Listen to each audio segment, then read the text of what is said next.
A é subconjunto de B, ou seja, temos B, aqui é B, e aqui tem A.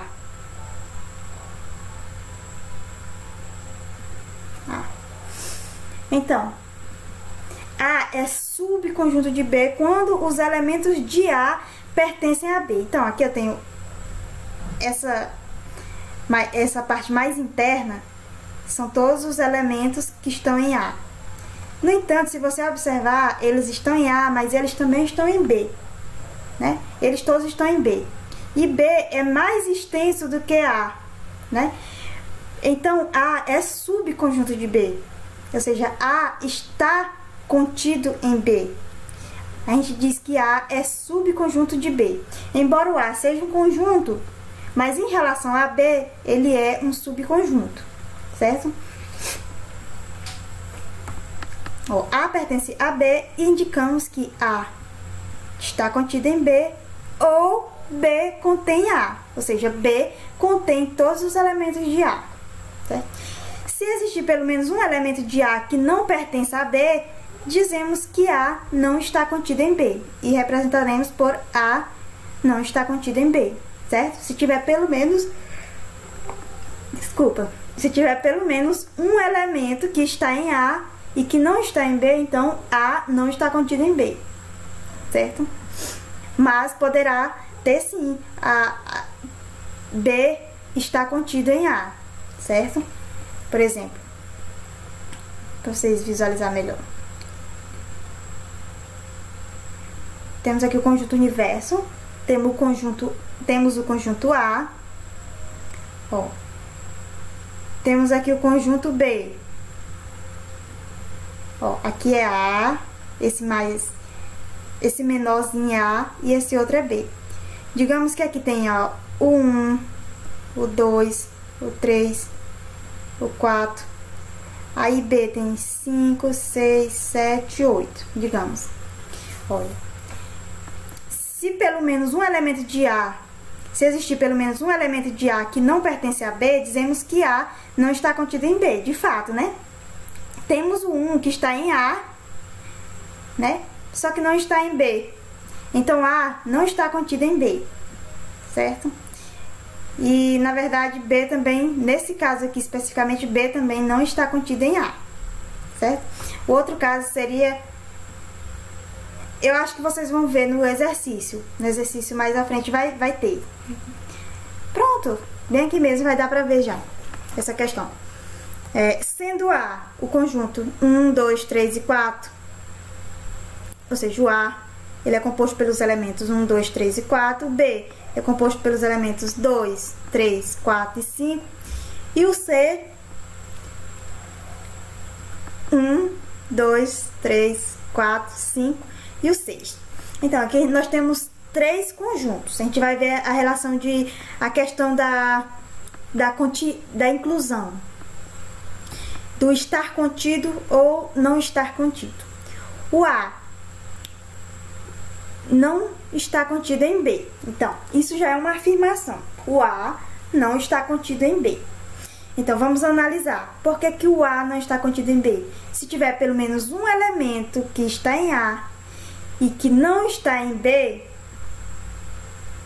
está em A, mas não está em B, então ele não está contido. Então, A não está contido em B. Então, vamos ver aqui. Temos o elemento 1 que está em A, de fato. O elemento 1 está em A e não está em B. Então, já na primeira observação, a gente já vê que realmente o A não está contido em B. O 2 está, o 3 está, o 4 está. No entanto, o 1 não está. E se pelo menos 1 não tiver, então não está contido. Então, a gente já observou aqui essa primeira parte. C não está contido em A. Então, vamos ver. Se tiver pelo menos um elemento que está em C e não está em A... Desculpa. Então, a gente vai dizer que não existe uma relação de inclusão. Então, o C tem o 1, o A também tem o 1. O C tem o 2, o A também tem o 2, o C tem o 3, também tem o 3, o C tem o 4, o A também tem o 4. No entanto, o C ainda tem os elementos 5 e 6, que não tem em A. Tem esses dois elementos que estão em C e não estão em A. Então, C não está contido em A, de fato. Só eu voltar bem aqui. Pronto. Então, C não está contido em A. Pronto, a gente já observou esse. B não está contido em A. Vamos ver por que B não está contido em A. Ó, o 2 está em B e está em A, certo? O 3 está em B e está em A. O 4 está em B e está em A. Mas o 5 está em B e não está em A. Então, B não está contido em A. Ok, certo. A contém C. Então, A são os elementos que vão de 1 a 4. C são os mesmos elementos que vão de 1 a 4, mais o 5 e o 6. Então, está contido, certo? B está contido em C. Se B é 2, 3, 4 e 5, e C é 1, e o 2, o 3, o 4 e 5, ó, observe que 2, 3, 4 e 5 é exatamente o B. Então, B está contido em C. Pronto. Pronto. Com essas observações, vamos ver aqui. Pronto. Só uma coisa. A questão que eu acabei de falar. Que o C, quando não está contido em A, não significa que o A não vai conter C. O A pode conter C, igual aconteceu aqui, ó, por exemplo. Então, interseção e união. Os conectivos I e OU. I e OU. O que significa? Intersecção, como muitos falam, ou interseção. Eu gosto muito de falar intersecção. Intersecção é tudo aquilo que está nos dois conjuntos ao mesmo tempo. Ou nos 3 conjuntos, ou nos 4 conjuntos, certo? É aquilo que é comum. É aquele carinha que aparece, tá ali em tudo, entendeu? Tá em todos. Então, a gente chama ele de I, ou seja, está em todos. União é o conectivo OU. Vamos entender melhor aqui na prática. A interseção B, ó, esse U, assim de cabeça para baixo, é o símbolo da interseção.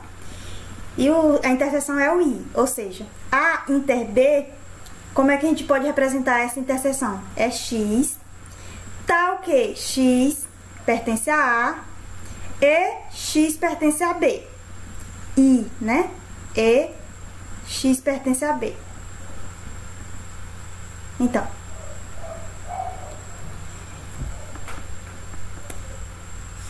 basicamente é isso. Temos o conjunto A e temos o conjunto B. Então, X pertence a A e X pertence a B é todo e qualquer elemento que estiver nessa região aqui, rachurada.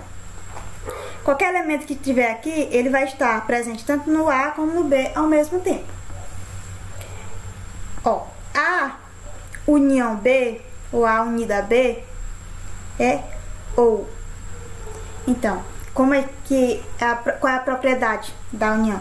X tal que X pertence ao A ou X pertence ao B, né? Ou a um ou a outro, não necessariamente aos dois ao mesmo tempo.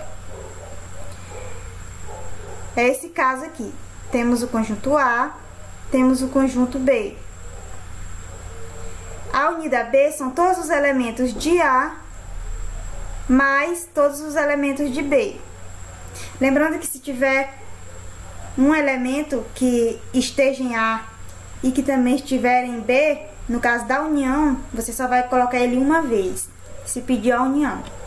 Se pedir a interseção, é esse elemento que está contido nos dois ao mesmo tempo.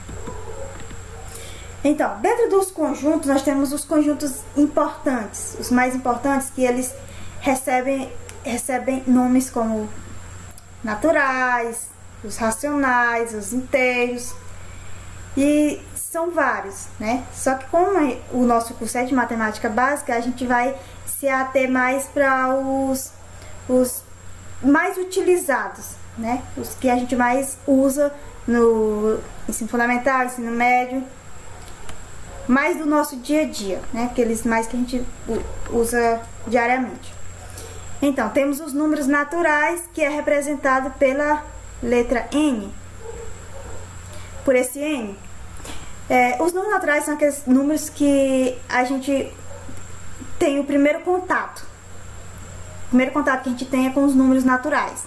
Desde quando a gente começa a contar coisas, contar objetos, então a gente está tendo contato com esses números naturais, né? São 0, 1, 2, 3, 4, 5, 6 e assim vai.